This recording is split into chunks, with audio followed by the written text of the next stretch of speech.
Okay, what you're looking at is the spoiler support.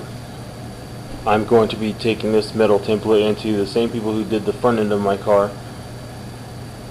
It's a metal Menno Tucson that made the bracket for me after making the cardboard template. I took that in and they fabricated the metal bracket for me.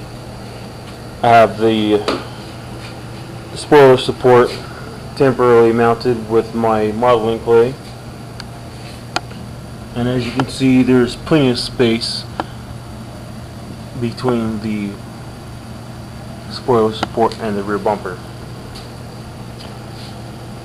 and it's designed to sit flush with the rear bumper.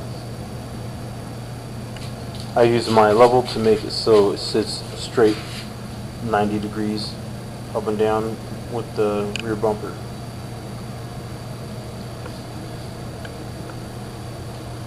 This is designed so when I put everything together, the spoiler will actually be sitting nearly perfectly level with the roof line of the car.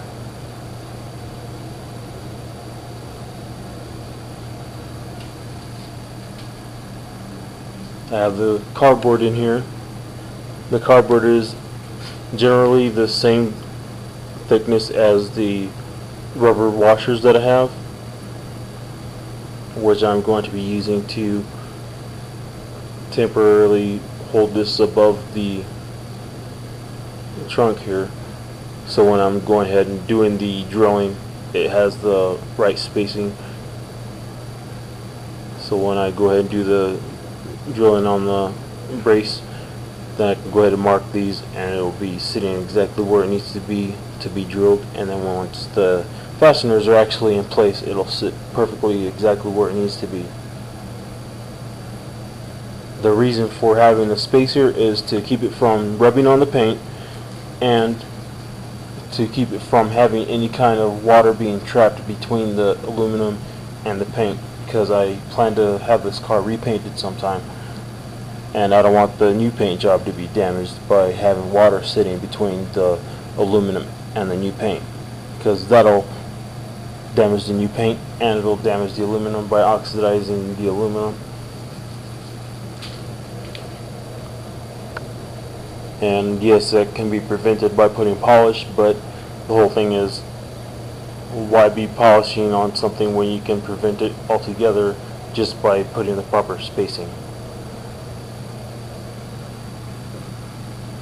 Because I don't know anybody out there who has the time to be polishing every week.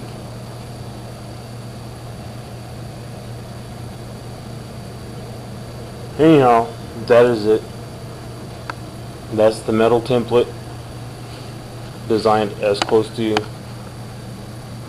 the hood or the trunk as possible. If I remove these,